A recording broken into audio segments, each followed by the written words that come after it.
Hey, we're back in the kitchen again making another recipe. Tonight, for the first time, we're going to try pasta fagioli. We found a copycat recipe from the Olive Garden, and so we're going to try this recipe out. I will link the recipe below so that if you choose to make it, you can have the full recipe to follow along. So the first thing we're going to do is we're going to put a tablespoon of olive oil in our stock pot, and we're going to brown up some Italian sausage. The recipe calls for hot sausage, but I just bought the regular Italian sausage that was on sale at my grocery store. And plus, the kids don't like anything hot, so I didn't want to risk them not eating it. So let's get our sausage in the pot and start browning it. Alright, we're going to put it on about a medium heat. With about a tablespoon of olive oil. Doesn't have to be exact.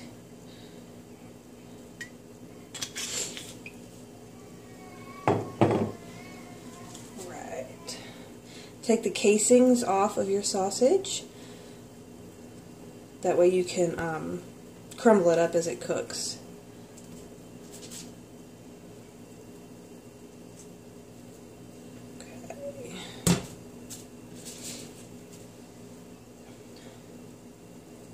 We've been really excited all week to get this recipe going for the first time. So while this is browning up, I'm also going to go ahead and cook the 1 cup of pasta that it calls for, and then we'll drain that and just have it standing by waiting to be added to the pot towards the end. So once this is all cooked up, I'll bring you back and show you what it's going to look like. Okay. Our Italian sausage is done. I've drained it. It's sitting in a bowl waiting for its next step. I put another tablespoon of olive oil in the same pot.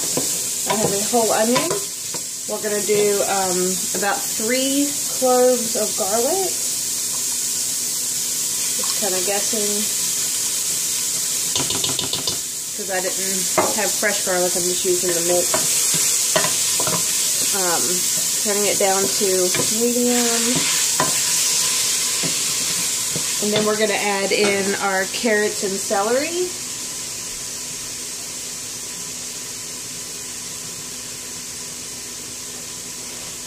And it's 3 carrots and 2 celery stalks. Okay.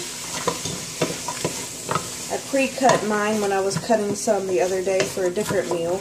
So that's a good tip if you have the same vegetables you're going to be using within a couple of days of each other, and it's something you feel okay about going ahead and chopping for the next meal. You can just chop them and have them in the fridge ready to go. Definitely saves on your prep time. So this will cook for, I don't know, about 5 minutes or so, kind of soften everything up some. I have our pasta boiling over here.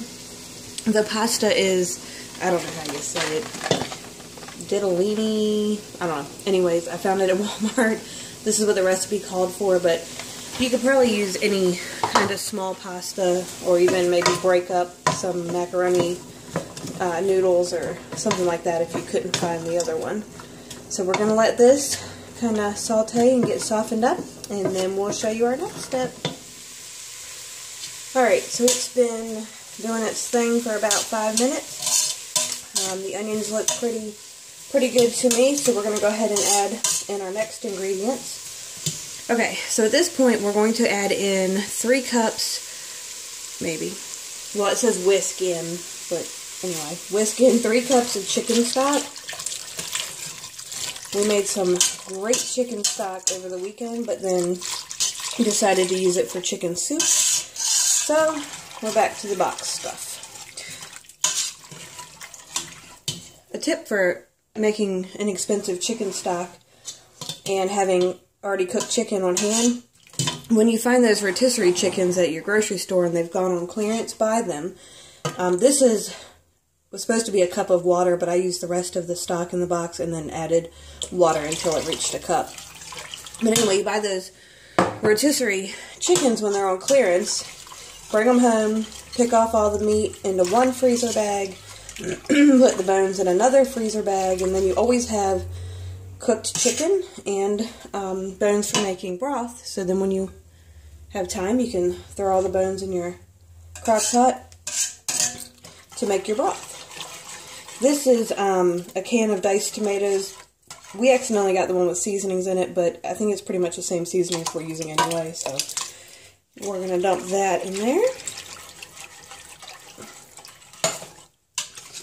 And when I cut my vegetables, along with the other tips for the stock, when I cut vegetables, I save like the carrot ends, the leafy things off of the celery if I'm not planning to use those, and I put them all in a big freezer bag that's labeled to go in my stock when I cook it.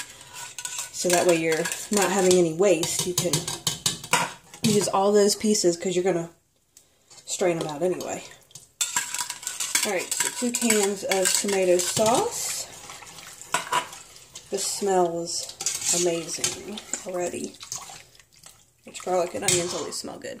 Okay, and then I have a teaspoon of oregano, a teaspoon of basil, and 3/4 of a teaspoon of thyme in my little fancy little cups Lily found for me. Mix that in. Alright, then we're going to put our meat back in without splashing ourselves. This Italian sausage is good to cook up like that also and put it on your homemade pizzas. Or spaghetti sauce or any of that kind of stuff. Okay, so this is going to cook for 10 or 15 minutes or so until the vegetables are nice and tender. And then we're going to come back and add in our pasta and our beans. Okay, so it's been boiling for about 15 minutes. Well, not boiling, but, you know, simmering. I added the 2 cans of beans, the kidney beans and the northern beans. They were rinsed and drained. I added those in about 5 minutes ago just to make sure they're good and soft when the rest of it's done. So now I'm going to add in the pasta that we pre-cooked. The recipe called for 1 cup. I did 1.5 cup because we really like noodles, and noodles are cheap when you're feeding a lot of people and hoping for leftovers. So, we're going to let these get nice and warm and incorporated into the soup. I made some garlic toast with some Italian or French bread that I had in the freezer. So it's just a little butter and garlic powder, and then put them under the broiler. So once this gets nice and warmed all the way through with the noodles, I'm going to put it in bowls, and then we'll show you our final product. Okay, so I thought the soup was really, really good. The kids, there's a lot of stuff in there that they normally wouldn't eat if they knew it was in there. But they kind of picked around what they didn't like, and they said it was okay. But it's probably definitely not really a picky kid kind of a soup. But like I said, it was super good. I'm excited to have some tomorrow for lunch when I get home. And I'm actually going to try freezing this soup with the noodles in it. Normally I would not freeze a soup with noodles in it just because they can get kind of gross. But we're going to give it a shot and see what happens. And I'm glad I put that extra ½ cup of the noodles in there for the kids, because that's kind of more of what they ate. That and dipping the garlic toast in there, that was a pretty big hit with it. So I have probably, maybe, I don't know, less than half of the pot left to eat tomorrow for leftovers and then to put in the freezer. And I even have a little bowl for Sally. I'm going to take this to my friend Sally tomorrow and see how she thinks the recipe turned out. But definitely a recipe I'd suggest you try if you don't have picky eaters or kids like mine who don't eat beans and celery and stuff you're supposed to eat, if you can see it. And stop looking at my dishes back there. Yeah, don't look at that. That's for Charlie later. Anyway, so now we are going to work on our dessert. We've made lunch lady brownies, so we're going to give them a try see what everybody thinks, and we might do a video on those in a couple of weeks for you guys. So let me know if you try this and you like it, because I thought it was pretty tasty.